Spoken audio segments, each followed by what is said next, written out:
नमस्कार। एक और में आपका स्वागत है और मैं हूं आपका दोस्त होस्ट दामोदर सिंह राजपूत। दोस्तों, पत्रकारिता में अगर आप करियर बनाना चाहते हैं और आप चाहते हैं कि पत्रकारिता के करियर को बेस मिले, तो राइट टू इन्फॉर्मेशन का अधिकार आपको जानना चाहिए। किस तरह से राइट टू इन्फॉर्मेशन एक्ट में आप उसका लाभ ले सकते हैं और किस तरह से आरटीआई लगाकर आसपास की सूचना को कलेक्ट कर सकते हैं। आज हमारे साथ स्टूडियो में मौजूद हैं सौरभ यानी कि मुरलीधर मिश्रा जी। सर, आपका स्वागत है। बहुत बहुत धन्यवाद। सर, आप बताएं, दर्शक ई खबर की जानना चाहते हैं कि राइट टू इन्फॉर्मेशन एक्ट है क्या। देखिए, आर टी आई एक्ट जो है लोक सूचना, इसका हिंदी उच्चारण है लोक सूचना अधिकार। ये 2005 में आया था और जिसका मुख्य उद्देश्य था कि जो हमारी जमा पूंजी से या हमारे खून और पसीने की कमाई से शासन में जो दस्तावेज होते हैं हम उनसे दूर थे। तो वो दस्तावेज वो जनता का दस्तावेज है, तो जनता के पास तक पहुंच सके और वो जनता अपने कमाई के पैसे से समझ सके कि हमारे कमाई का पैसा का उपयोग कहाँ हो रहा है। सर, पत्रकारों के लिए आईटीआई कितना हेल्पफुल है उस पर थोड़ा बताएं। आप एक पत्रकारिता डिग्रीधारी हैं, पत्रकार भी रहे हैं, आप एलएलबी भी कर चुके हैं और आप लॉ के साथ साथ पत्रकारिता की बारीकियों को समझते हैं। सर, पत्रकारिता आईटीआई में क्या तरह से काम कर सकते हैं, किस तरह से उनको लाभ मिल सकता है? क्या है, जैसे पत्रकार लोग जब पत्रकारिता करते हैं तो उनको एक बिल्कुल सही सटीक जानकारी होनी चाहिए जो जनता तक पहुँचे। बहुत सारी ऐसी जानकारियां हैं कि पत्रकार लोग सही जानकारी नहीं ले पाते और उसका गलत वो हो जाता है, जनता तक गलत जानकारी पहुंच जाती है। तो आरटीआई के माध्यम से जो भी जानकारी मिलेगी वो सही मिलेगी।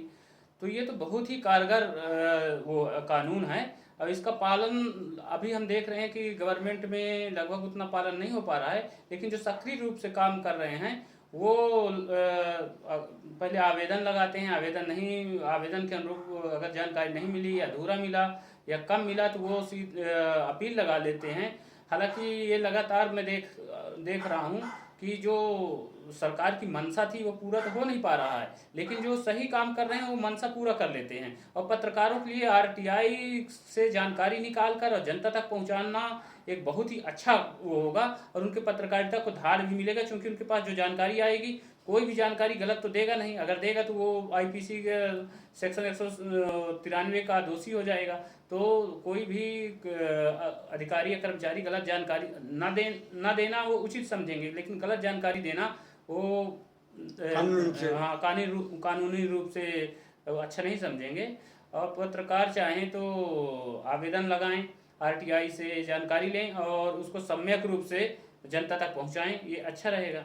सर, पत्रकार प्रशासन की योजनाओं को जनता के बीच में लाता है। प्रशासन की गड़बड़ियाँ और जनता तक उनका हिसाब किताब ना पहुंचना, आरटीआई कितना कारगर है हिसाब किताब देने में? देखिए, आरटीआई का जो कानून है वो बहुत अच्छा है, लेकिन क्या है, सरकारी तंत्र ये नहीं चाहती कि हमारी जो योजनाएं हैं वो जनता तक पहुंच सके। कारण इसका है कि सरकार के जो तंत्र हैं उसमें भ्रष्टाचार बहुत है। हालांकि राइट टू इन्फॉर्मेशन से बड़े बड़े तंत्र निकले हैं, जिसका मैं खुद कई आरटीआई लगाया हूं और सामने लाया हूं, एक्सपोज भी किया हूं। लेकिन आरटीआई में जो लगाते हैं उनको खामियां वहाँ नज़र आ जाता है। जब वो लगातार आरटीआई लगाते हैं उनको जानकारी नहीं मिल पाती है, उनके पास थोड़ा जानकारी का भी अभाव रहता है। जैसे अपन जानकारी के लिए आरटीआई आवेदन लगाए, 30 दिन में अगर जानकारी उसने नहीं दिया लोक सूचना अधिकारी, तो उनको अपील लगाना चाहिए। और अगर अपील में भी जानकारी नहीं मिला तो सीधे एफआईआर भी करा सकते हैं। सर, आपने बहुत अच्छी जानकारी दी कि शुरुआत में अपील के लिए या शुरुआत में जानकारी मांग सकते हैं। आईटीआई ड्राफ्टिंग के लिए एक बहुत बड़ा सवाल है। सर, शुरुआत में ड्राफ्टिंग के लिए जो गांव देहात या जिले से छोटे पत्रकार होते हैं उनको बड़ा सदमा सा डर सा रहता है कि सर मैं आईटीआई लगाऊंगा तो मेरे खिलाफ तो अधिकारी नहीं हो जाएगा। उनकी ड्राफ्टिंग का क्या तरीका है, क्योंकि वो किसी लॉयर के पास जाते हैं या ड्राफ्टिंग के लिए ऑपरेटर के पास जाते हैं, या परफॉर्मा किसी तरह का होता है क्या? देखिए, इसका कोई सरकार ने कोई प्रोफार्मा तो नहीं दिया है, लेकिन आप एक सादे कागज में भी श्रीमान लोक सूचना अधिकारी, राज्य लोक सूचना अधिकारी के पास अगर करते हैं, राज्य के विभागों के पास, तो राज्य लोक सूचना अधिकारी जो विभाग है उसको आप वो करिए। दूसरी बात, अगर केंद्रीय लोक सूचना अधिकारी को करते हैं तो जैसे कोल इंडिया में लगाए, तो केंद्रीय लोक सूचना अधिकारी जो कोल इंडिया का कार्यालय है वहाँ लगाइए। हाँ, ड्राफ्टिंग की जो बात है तो ये वाकई में हम लोग जब आरटीआई लगाते हैं तो इस चीज़ का ध्यान नहीं रखते हैं कि हमारा आरटीआई में प्रश्नवाचक वाक्य नहीं होना चाहिए। हम देखिए, आरटीआई में जो दस्तावेज संधारित हैं उसी को देने का प्रावधान है, न कि आप कहाँ, क्यों, कैसे, ये सवाल नहीं कर सकते हैं।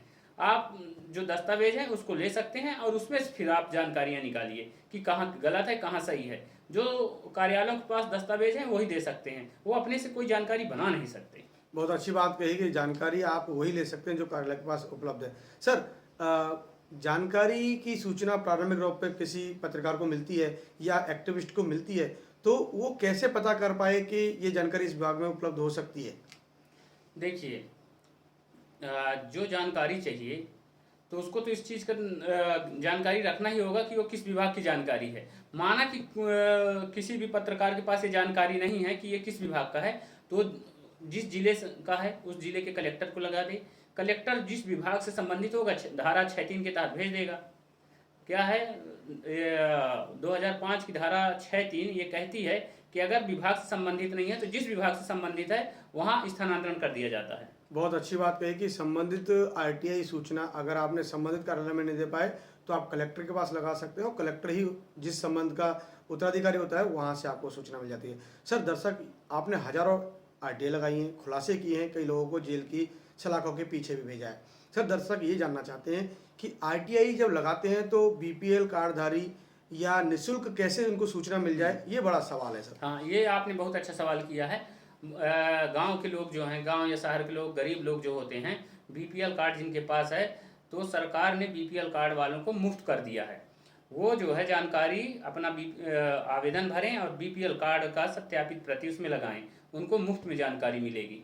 बहुत अच्छी बात कही सर। जनरली एक पेज की जानकारी देने में या बहुत सारे मामले होते हैं जिस पर बीपीएल कार्ड ना होने की स्थिति में 1-2 पन्ने की जानकारी चाहिए, तो उसमें कितना फीस लगती होगी सर? देखिए, सरकारी रूप से एक पेज का 2 रुपये है, लेकिन बीपीएल कार्ड धारियों को कोई फीस नहीं अदा करना पड़ता है।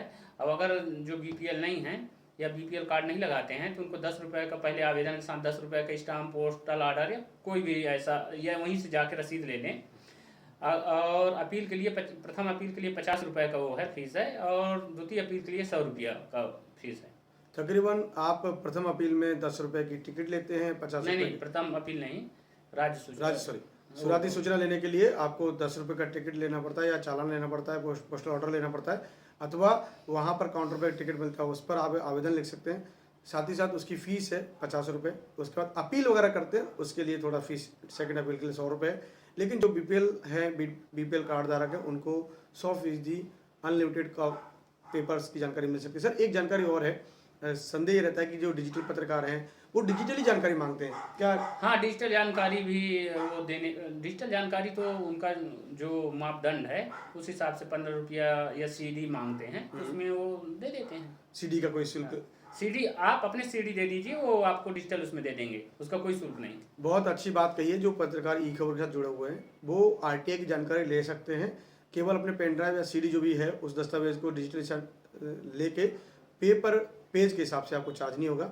इसलिए राइट टू इन्फॉर्मेशन के सेशन भी होते हैं सर, मैं आपका उसमें ज़रूर स्वागत करूंगा, हमारे दर्शकों से मिलवाऊंगा। कुछ और बताना चाहें जो आपके अभी सवाल छूट गया है? देखिए, मैं अपने दर्शकों को ये बताना चाहता हूँ कि आरटीआई तो हम लगाते हैं, और आरटीआई लगाने के बावजूद हमें लगभग अगर 100 आरटीआई लगते हैं तो 99 आरटीआई की जानकारी नहीं मिलती है।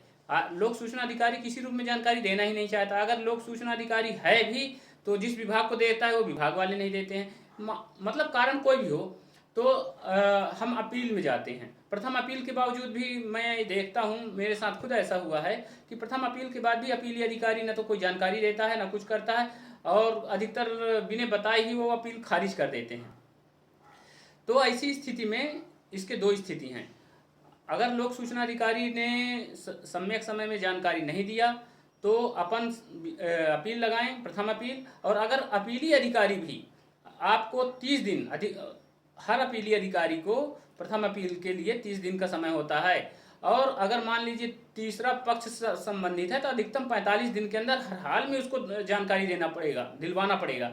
अगर वो मौन रहता है तो इसका मतलब है कि वो आवेदक के सम्यक अधिकारों का हनन कर रहा है। आवेदक चाहे तो सीधे अपने क्षेत्र के थाना प्रभारी के यहाँ अपीली अधिकारी के ऊपर आईपीसी के सेक्शन 217 के तहत एफआईआर दर्ज करा सकता है। बहुत अच्छी बात कही, बहुत अच्छी जानकारी कही कि आप संबंधित अपीली अधिकारी के खिलाफ एफआईआर भी करा सकते हैं सूचना ना देने के सोर्स में। सर, दर्शक ई खबर के हैं, जी उन्हें डिजिटल मीडिया में लगातार कवरेज के लिए जाना होता है। कुछ मामले ऐसे भी देखे होंगे कि वो अपने लिए आईटी लगाकर दुश्मनी तैयार कर लेते हैं। जी जी कहीं ऐसा खतरा क्या रहता है, किस तरह के खतरे होते हैं जिनसे हमें सावधान और सतर्क रहना चाहिए? देखिए, किसी भी व्यक्ति के खिलाफ किसी भी कार्यालय में अगर आप आरटीआई लगाते हैं तो निश्चित रूप से उसके दिमाग में एक मनोवैज्ञानिक दबाव पड़ता है। वो हर व्यक्ति ये समझ लेता है कि ये मेरे स्वयं के साथ ये गलत कर रहा है, जबकि वो राष्ट्र के सुरक्षा के लिए, राष्ट्र के नैतिक हितों के लिए वो आरटीआई लगा रहा है। तरह तरह के हथकंडे हैं। कई बार पत्रकारों को ब्लैकमेलिंग का वो दे देते हैं, संज्ञा दे देते हैं। कई बार जो संबंधित लोग होते हैं, एसटी, एससी, महिला अपराध, दुनिया भर के अपराधों में फंसाने की कोशिश करते हैं। तो इससे सचेत रहना चाहिए। जो आरटीआई कार्यकर्ता हैं उनको अपने क्षेत्र के थाना प्रभारी, कलेक्टर और एसपी को इस चीज़ की सूचना देना चाहिए कि मैं आरटीआई कार्यकर्ता के रूप में काम कर रहा हूं या पत्रकार के रूप में काम कर रहा हूं और आरटीआई का उपयोग करता हूं।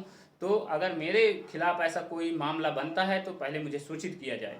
बहुत अच्छी बात कही। जो पत्रकारिता के क्षेत्र में नए हैं और पत्रकारिता के क्षेत्र में आरटीआई से जानकारी लेकर पत्रकारिता करते हैं, रिसर्च रिपोर्ट करते हैं, उनको बखूबी अपने अधिकार के साथ साथ अपनी सुरक्षा का भी ध्यान रखना चाहिए।